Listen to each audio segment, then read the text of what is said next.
¿Esto llaman fusil?, preguntó el oficial francés, levantando con dos dedos un mosquete astillado como si temiera ensuciar su guante. Las charreteras doradas le brillaron bajo un sol pálido. El humo azulado de su cigarro le dibujó una sonrisa de desprecio. «Campesinos borrachos con machetes», murmuró a su ayudante, señalando hacia las lomas donde se adivinaban sombreros de palma y sarapes descoloridos. Un tambor marcó paso, botas nuevas hundiéndose apenas en la tierra húmeda, confidentes de desfilar por Puebla antes del anochecer. Nadie en ese campamento lo sabía todavía, pero esa risa iba a morir antes de que el sol cayera. Lo que llamaron chatarra iba a hacerlos sangrar. El aire olía a pasto mojado y a pólvora vieja. Un mapamundi doblado, una brújula reluciente, y la idea fija de civilizar a un país que les parecía salvaje. Esa confianza era pólvora mojada y estaba a punto de prenderse. En las alturas, la cámara se movía entre piedras húmedas y muros ásperos. Manos morenas tensaban cinturones, acomodaban bayonetas con alambre, mordían cartuchos hasta que la pólvora amarga les raspaba la lengua. Una mujer dejó un cubo de agua junto a un parapeto y bajó sin mirar atrás. Nadie hablaba fuerte. Se revisaban mechas, se soplaban chimeneas, se atornillaba un tubo feo a un fusil viejo para lanzar una granada improvisada. Bajo los sarapes, el corazón latía parejo. Un capitán de rostro delgado, húmedo de sudor, repasó con el dedo un croquis manchado de grasa y señaló dos cruces sobre las colinas de Loreto y Guadalupe. El olor a cuero y a aceite estaba en todo. No había banderas al viento, solo trapos discretos que no delataran nada. La orden, cuando llegó, fue un susurro ronco. Aguantar, esperar, disparar de cerca, resistir hasta que el enemigo olvidara cómo se reía. Llevaban semanas escuchando que un emperador europeo les iba a poner reglas y calendario. Decían que México obedecería, que una bandera importada le quedaba mejor que la propia. Traían oficiales con acentos refinados, botas pulidas, cañones con nombres de fábrica grabados en bronce. Venían de vencer en otros continentes y creyeron que la Sierra Mexicana era una ruta de domingo. No entendían el suelo, el olor del maguey después de la lluvia, el silencio de los barrancos. Veían campesinos y no vieron soldados. Vieron machetes y no percibieron filo. Un ayudante repartía mapas, otro escribía partes de victoria antes de la batalla. Allá arriba, en los fuertes, un sargento fajó una bandera a su cintura con un nudo doble, como quien ata la vida a la tierra. «Van a subir confiados», dijo, y le pasó a su hombre un paquete de cartuchos ennegrecidos. «Que suban. Aquí entenderán». La primera oleada francesa avanzó con música de tambor sordo y bayoneta al frente, el brillo metálico bailando entre la neblina baja. El barro les chupaba los talones, pero siguieron, formales, las filas cerradas como si el campo obedeciera reglamento. Un capitán gritó, «¡Adelante!», y la voz le resonó en los muros. Entonces respiró el fuerte y disparó. El humo les golpeó la cara como una pared caliente. El primer aluvión de plomo derribó sombreros de kepí y abrió huecos en la geometría perfecta. Un cañón viejo, mal pintado, vomitó metralla oxidadísima que sonó a lata, pero pegó como trueno. Un clarín francés se quebró en la garganta de su músico. La tierra, apenas, devolvió salpicones de barro y sangre. Los que venían con paso de revista ahora miraban hacia los costados, buscando un respiro que no existía. La distancia se achicó. El orgullo se encogió. Intentaron otra vez. Se reagruparon con rabia y vergüenza, sacudiéndose el lodo de las botas, y subieron por la otra loma, más confiados en la disciplina que en el terreno. El oficial del cigarro ya no sonreía, mascaba la colilla con los dientes apretados. En los muros, los fusiles mexicanos se asomaron lo justo, se escondieron, esperaron otra bandera, otro paso marcado. Al oír los pasos, la descarga fue más pesada, más cercana. El olor a pólvora negra se metió a la garganta como humo de leña. Los cascos de los granaderos sonaron al rodar cuesta abajo. Algunos gritaron por su madre en acentos europeos. Desde abajo, los franceses vieron sombras asomar entre las troneras, y esas sombras no retrocedieron. Un viento frío bajó por el cerro y les heló los dedos. El tambor se cayó. A la segunda, tampoco pasaron. La tercera carga fue terquedad más que táctica. Trajeron caballería, intentaron flanquear por la maleza, confiaron en que la insistencia quebraría la roca. Los mexicanos ya no esperaron tanto. Bajaron algunos peldaños, machete y bayoneta, los nudillos blancos, los dientes apretados. Los cascos de cuero golpearon contra piedras. La campana de la ciudad, lejana, dio un par de golpes como un corazón que aprueba. Un soldado tricolor trotó con una bandera y tropezó en una raíz. La tela manchada de barro quedó pegada a un matorral y allí se quedó. Había cuerpos en el pasto, respiraciones cortadas, botas clavadas en charcos. Cuando cayó la tarde, los fuertes aún olían a pólvora y a sudor, y los franceses, por primera vez, miraron hacia atrás. El oficial del cigarro dejó el gesto congelado. Comprendieron que el desfile se había vuelto pared. Se retiraron con la precisión que aún les quedaba, protegidos por su artillería y por la dignidad que no querían perder. En las alturas, nadie aplaudió. Se repasaron cartuchos, se contaron bajas, se amarraron heridas con paños toscos. Un mensajero montó y se perdió cuesta abajo con una nota empapada de lluvia y humo. Las armas nacionales se habían cubierto de gloria. No lo escribió el orgullo, lo escribió el alivio grave de quien resistió. La ciudad olía a lumbre húmeda, a cal viva y a cuero gastado. Entre muros, un capitán cerró los ojos un segundo y luego volvió a mirar por la tronera. Porque sabían que regresarían más, y con más cañones. Pero también sabían esto. El suelo no se había movido, los cerros seguían firmes, y la voluntad estaba atada a ellos con nudos que no se cortan. Volvieron.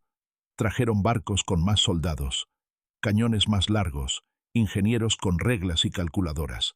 Su emperador desde lejos juró que México obedecería, que un trono nuevo pondría orden a este país rebelde. Dicen que había banquetes y retratos, promesas de caminos y de leyes que nadie aquí pidió. En los pueblos, las palabras llegaron como viento tibio que no mueve el árbol, y mientras tanto, por las brechas, cabalgaron los chinacos, sombreros anchos, chaquetas cortas, reatas que sonaban como látigos contra el aire. Cortaron telégrafos, tumbaron puentes, abrieron zanjones en caminos de herradura. El enemigo avanzaba, sí, pero cada metro costaba resuello. Sus botas se llenaron de polvo caliente, sus gargantas se secaron. La selva y la sierra les contestaron con espinas y piedras. Y cuando pidieron obediencia, recibieron silencio y fuego. Hubo noches de techos bajos, fogones mínimos, hombres afilando machetes con la piedra de moler. Mineros enseñaron a fundir plomo en cazos viejos, a vaciarlo en moldes improvisados que quemaban los dedos. Un herrero sacó chispas que olían a metal y a hambre, ajustó un percutor con paciencia de relojero. Las puertas exhibían madera chamuscada de algún asalto que los franceses creyeron definitivo. No lo era. Entre las grietas de adobe se escondían tiras de cuero llenas de cartuchos, listos como dientes. En la oscuridad, un niño se durmió con el sonido de un fusil limpiándose en la sala contigua. No era caos, era método camuflado en pobreza, una disciplina callada. Nadie pidió permiso, nadie esperó a que desde Europa dictaran horario. Por cada arrogancia, una emboscada. Por cada ultimátum, un zarpazo desde la maleza. En Miahuatlán, el sol abría la mañana con un filo seco y el polvo subía en remolinos bajos. Porfirio Díaz, con el bigote húmedo de sudor, leyó el terreno como quien lee una cicatriz, un arroyo seco, una loma, una vegetación rala que escondía hombres que no buscaban gloria, buscaban librar la tierra. El enemigo venía seguro, uniforme, confiado. Esa confianza era pólvora mojada. Los republicanos cruzaron el fuego en X, dejaron que la vanguardia imperial se metiera en el embudo, y entonces apretaron los gatillos. El eco multiplicó los disparos hasta que el aire zumbó como enjambre. Caballos resbalaron en grava suelta, oficiales perdieron sus voces en gritos sin eco. Cuando una corneta dudó, el machete bajó con un golpe seco. Los cañones cambiaron de manos. En el suelo quedaron charreteras espléndidas con sangre humilde encima. La carbonera fue otra despedida de la soberbia. Un llano áspero. Piedras negras. El viento que cortaba los labios.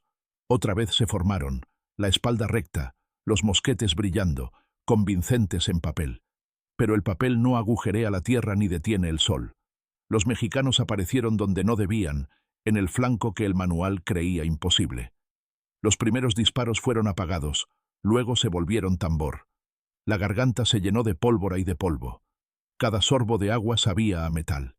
En medio del humo, un enemigo alzó las manos, empolvadas, los ojos abiertos y urgentes.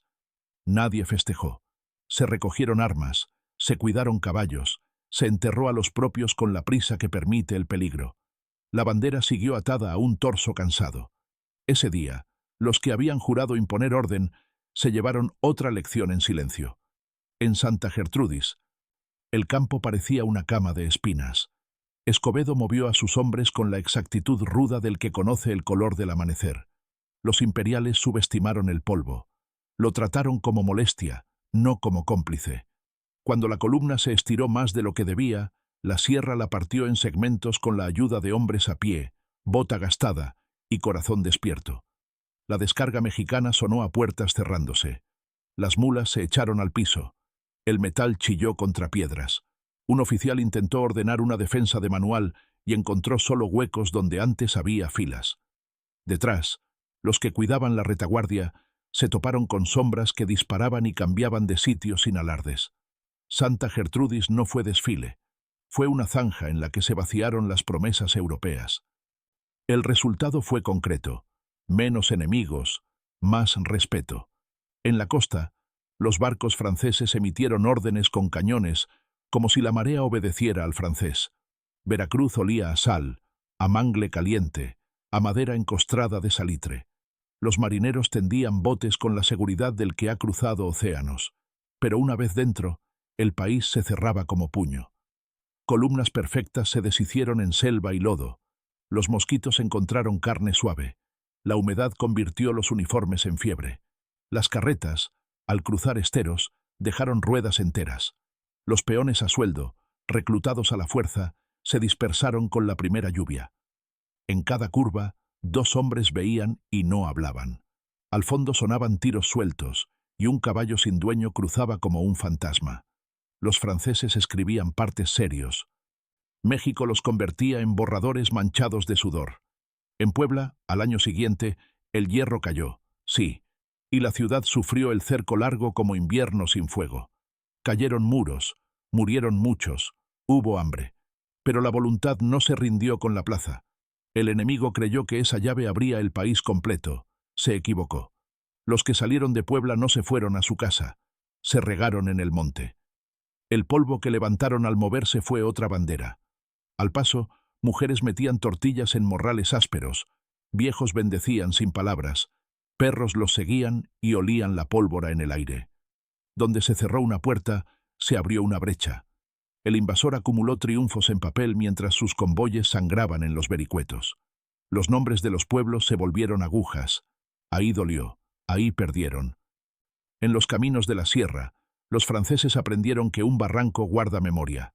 Trozos de roca recién desprendidos, troncos cruzados en la vereda, una mula muerta bloqueando la bajada. Cada obstáculo tenía ojos y brazos. Una chispa corría por una mecha y la explosión retumbaba como tormenta en caverna. Entonces una fila entera se agachaba sin orden. El sudor frío pegaba el uniforme al cuerpo, y el fragor de la disciplina se volvía respiración entrecortada. Los chinacos aparecían, rápidos. El machete bajaba como respuesta a un juramento viejo. Un francés tiraba su mochila para correr mejor. En la siguiente curva, otra emboscada. Nada de gloria, todo de terquedad. México enseñaba, sin escuela, lecciones que dolían en los huesos. Querétaro se cerró como una trampa de hierro. Maximiliano, entre planos y retratos, empezó a escuchar el eco de los pasos en los pasillos vacíos. Afuera, los republicanos apretaban el cerco hasta que los tendones del sitio sonaron.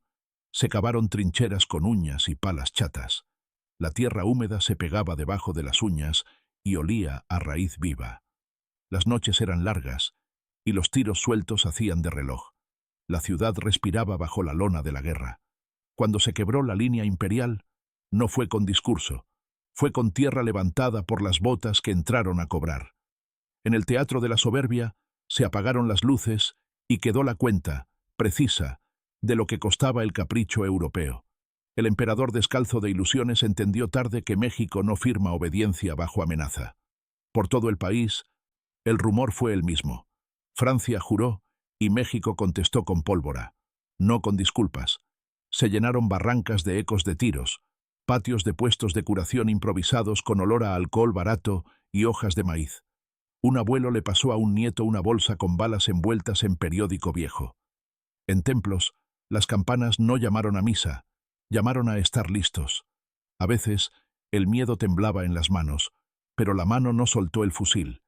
En plazas chicas, un caballo mordía el freno y golpeaba el suelo. Su jinete, con los ojos cuarteados por el cansancio, recibía un trozo de pan y una sonrisa breve. Esa mezcla de hambre, rabia y paciencia fue más fuerte que un decreto venido en barco. Hubo nombres y hubo anónimos. Hubo coroneles y hubo peones que no sabían leer, pero sabían apuntar la mirada. Una receta se transmitió sin palabras: esperar, acercarse, disparar donde duele, desaparecer antes del contraataque. El invasor insistió en el código de las calles rectas. El país le presentó curvas, veredas, patios con gallinas y fusiles bajo la cama. Un telegrama francés prometió victoria al amanecer. Al amanecer había niebla y heridas. La lluvia borró huellas mexicanas, no borró la voluntad. Cada vez que la arrogancia dictó horario, México lo cambió con tiros al reloj. En las paredes quedaron marcas negras de humo y dedos. En los ojos, una certeza: nadie aquí se arrodilla por protocolo. Cuando los barcos se prepararon para irse, no hubo música. Hubo listas, heridos, hojas manchadas, un conteo final que no salió barato. Algunos oficiales guardaron sus cigarreras con manos que ya no temblaban de arrogancia, sino de cansancio. Los que se quedaron en el camino tuvieron cruces improvisadas, palos y piedras, nombres mal escritos. En los pueblos, las campanas sonaron otra vez, ahora como respiración que vuelve. Las armas, castigadas, se limpiaron despacio. Las mechas se guardaron envueltas en trapos. Se volvió a sembrar donde antes hubo trincheras. Y se repitió en voz baja, casi como oración de trabajo. Vinieron diciendo que obedeciéramos. Se encontraron con un país que responde de pie, con pólvora en la boca del fusil y con la memoria despierta. Nadie entra gratis aquí.